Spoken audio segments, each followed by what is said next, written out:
अल्लाह का नाम लेकर जो बड़ा मेहरबान निहायत रहम वाला है। यासीन, कसम है कुरान की जो हिकमत से भरा हुआ है।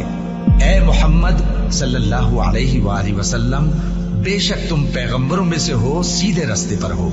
ये कुरान गालिब व मेहरबान का नाजिल किया हुआ है ताकि तुम उन लोगों को जिनके बाप दादा को खबरदार नहीं किया गया था खबरदार कर दो कि वो गफलत में पड़े हुए हैं। उनमें से अक्सर पर अल्लाह की बात पूरी हो चुकी है, सो वो ईमान नहीं लाएंगे। हमने उनकी गर्दनों में तौक डाल रखे हैं और वो ठोड़ियों तक फंसे हुए हैं, तो उनकी गर्दनें अकड़ी हुई हैं और हमने उनके आगे भी दीवार बना दी और उनके पीछे भी, फिर उन पर पर्दा डाल दिया तो ये देख नहीं सकते।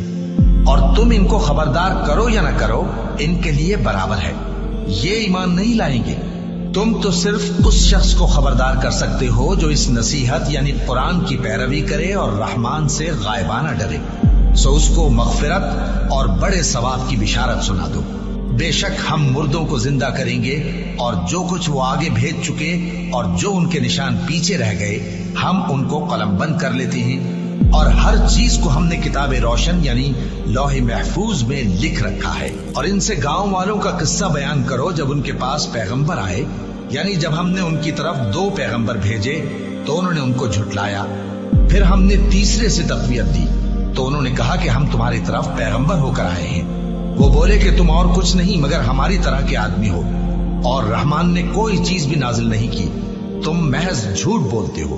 उन्होंने कहा कि हमारा परवरदिगार जानता है कि हम तुम्हारी तरफ पैगाम देकर भेजे गए हैं और हमारे जिम्मे तो साफ साफ पैगाम पहुंचा देना है और बस।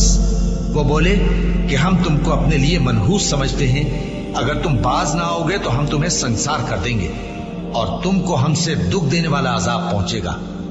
उन्होंने कहा कि तुम्हारी नहूसत तुम्हारे साथ है, क्या इसलिए कि तुमको नसीहत की गई? नहीं, बल्कि तुम ऐसे लोग हो जो हद से तजावुज कर गए हो। और शहर के परले किनारे से एक आदमी दौड़ता हुआ आया, कहने लगा कि ऐ मेरी कौम, पैगंबरों के पीछे चलो, ऐसों के जो तुमसे सिला नहीं मांगते और वो सीधे रास्ते पर हैं। और मैं क्यों उस जात की परस्तिश न करूं जिसने मुझे पैदा किया और उसी की तरफ तुमको लौट कर जाना है? क्या मैं उसको छोड़कर औरों को माबूद बनाऊं कि अगर रहमान मुझे नुकसान पहुंचाना चाहे तो उनकी सिफारिश मुझे कुछ भी फायदा न दे सके और न वो मुझे छुड़ा ही सके? तब तो मैं खुली गुमराही में पड़ गया। मैं तो तुम्हारे परवरदिगार पर ईमान लाया हूँ, सो मेरी बात सुन रखो। हुक्म हुआ कि बहिश्त में दाखिल हो जा। बोला काश मेरी कौम को पता चल जाए कि मेरे रब ने मुझे बख्श दिया और मुझे इज्जत वालों में शामिल किया, और हमने उसके बाद उसकी कौम पर कोई लश्कर नहीं उतारा और न हम उतारने वाले थे। वो तो सिर्फ एक चिंगाड़ थी, सो वो उससे नागहा बुझ कर रह गए। बंदों पर अफसोस कि उनके पास जब कोई पैगंबर आता तो वो उससे तमस्खुर जरूर करते।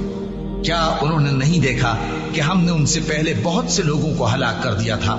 अब वो उनकी तरफ लौट कर नहीं आएंगे और सब के सब हमारे रूबरू हाजिर किए जाएंगे। और एक निशानी इनके लिए जमीन मुर्दा है कि हमने इसको जिंदा किया और इसमें से अनाज उगाया, फिर ये इसमें से खाते हैं, और इसमें खजूरों और अंगूरों के बाग पैदा किए और इसमें चश्मे जारी कर दिए ताकि ये इन बागों के फल खाएं, और इनके हाथों ने तो इनको नहीं बनाया, तो फिर क्या ये शुक्र नहीं करते? वो जात पाक है जिसने जमीन की नबातात के और खुद इनके और जिन चीजों की इनको खबर नहीं सबके जोड़े बनाए। और एक निशानी इनके लिए रात है कि इस पर से हम दिन को खींच लेते हैं तो उसी वक्त उन पर अंधेरा छा जाता है, और सूरज अपने मुकर्रर रास्ते पर चलता रहता है। ये उस गालिब दाना का मुकर्रर किया हुआ अंदाजा है। और चांद की भी हमने मंजिलें मुकर्रर कर दी, यहाँ तक के घटते घटते खजूर की पुरानी शाख की तरह हो जाता है।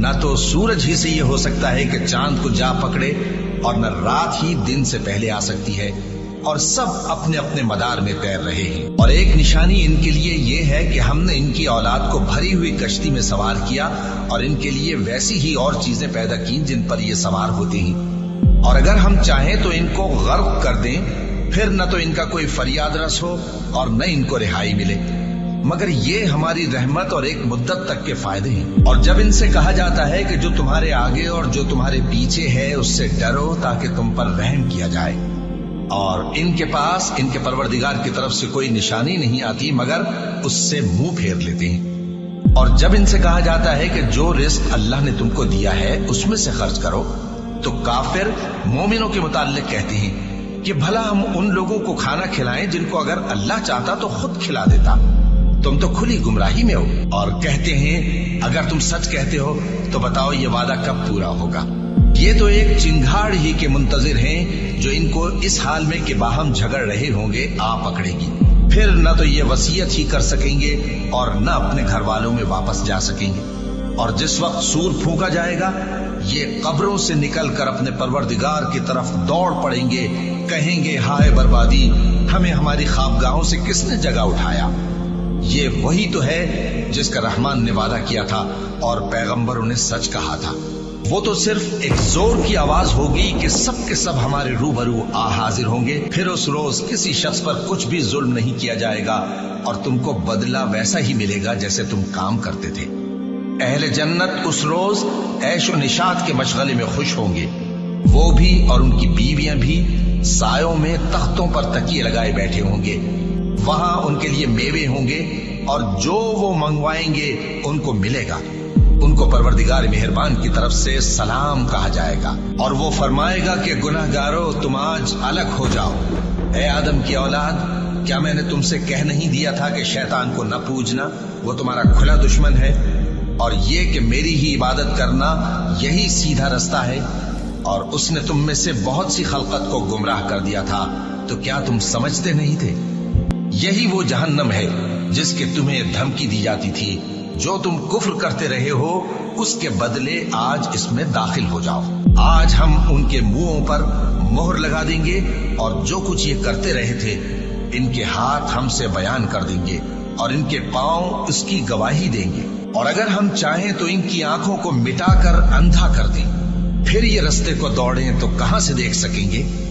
اور اگر ہم چاہیں تو ان کی جگہ پر ان کی صورتیں بدل دیں، پھر وہاں سے وہ نہ آگے جا سکیں اور نہ پیچھے لوٹ سکیں۔ اور جس کو ہم بڑی عمر دیتے ہیں تو اسے تخلیق میں اوندھا دیتے ہیں، یعنی اسے بچپن کی کمزوری والی حالت کی طرف لوٹا دیتے ہیں۔ تو کیا یہ سمجھتے نہیں؟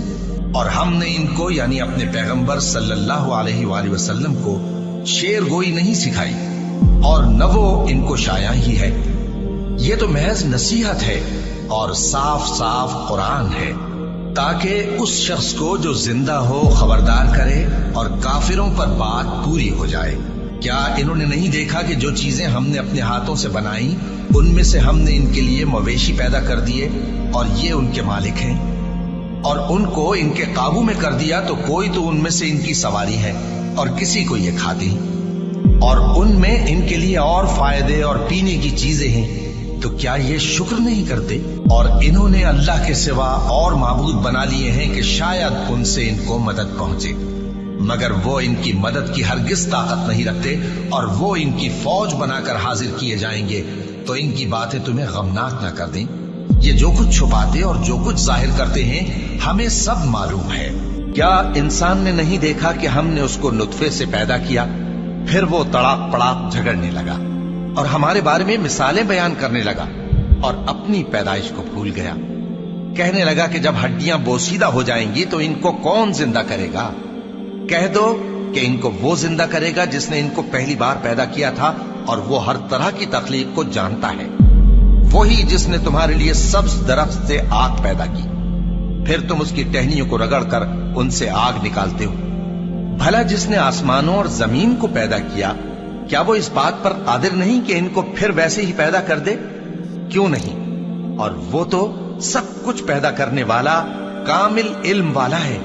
اس کی شان یہ ہے کہ جب وہ کسی چیز کا ارادہ کرتا ہے تو اس سے فرما دیتا ہے کہ ہو جا، تو وہ ہو جاتی ہے۔ وہ ذات پاک ہے جس کے ہاتھ میں ہر چیز کی حکومت ہے، اور اسی کی طرف تم کو لوٹ کر جانا ہے۔